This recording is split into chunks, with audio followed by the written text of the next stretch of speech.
Many people think that the Cold War ended because of a simple conversation.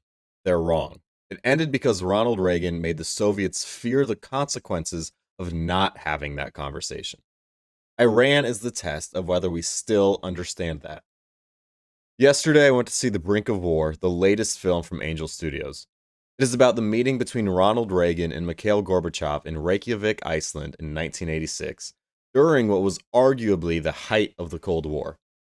The movie was well done and it held my attention. Some production choices were strange, but for the most part, they didn't take you out of the film. The only real problem came at the very end. If you have ever been to an Angel Studios film before, you know that during the credits, they always have a special message from someone who directed the film or starred in it. At this movie, they had a special message from Jeff Daniels, who plays Ronald Reagan. One of the things that Daniels said bothered me. He said that the movie is about what happens when leaders choose dialogue over destruction. But that completely misses the legacy of Ronald Reagan. And it was strange hearing that because the movie itself actually got his legacy correct.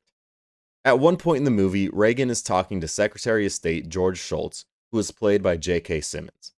Reagan says a line that summed up his entire strategy with the Soviet Union. If you can't make them see the light, make them feel the heat. That is the legacy of Ronald Reagan. Reagan ran on ramping up the arms race.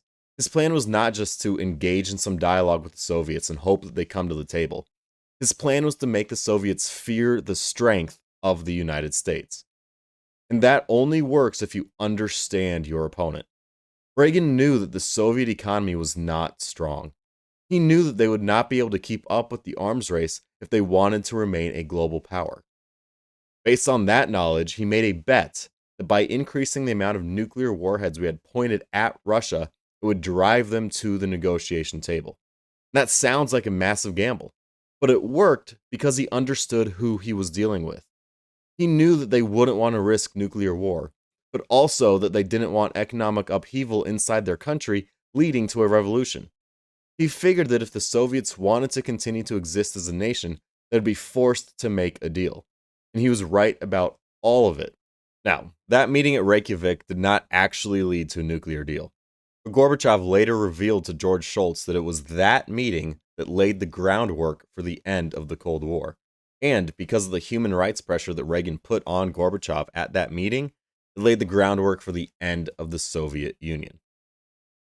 But the message of Reagan is clear. It was his knowledge of the opponent and his show of strength that brought the Soviets to the negotiating table. But what lessons can we learn from Reagan's example? We are currently in a back and forth with Iran. Some days Trump says it will apply more pressure. Some days JD Vance is out there saying we just need to negotiate. But if we take Reagan's lessons, we should understand that pressure, coupled with knowledge of our opponent, is the only way to win this war. What does that mean? It means we have to learn from Iran's history and what they believe. It means we have to understand the old saying that Iran never wins a war, but never loses a negotiation. What that means in practice is that we have to sustain leverage until negotiation is the only durable path left for Iran. If we want to break the curse of Iran never losing a negotiation, we have to make their nuclear program so expensive and so dangerous to keep that they have no choice but to give it up. Analysts most often point to taking Karg Island and taking control of the oil supply so that they have no economy. It means hitting them so hard both militarily and economically that their only chance of survival is to cave to our demands. That is the Reagan test. Does our strategy force a choice, or does it relieve pressure and teach Tehran that it can wait us out?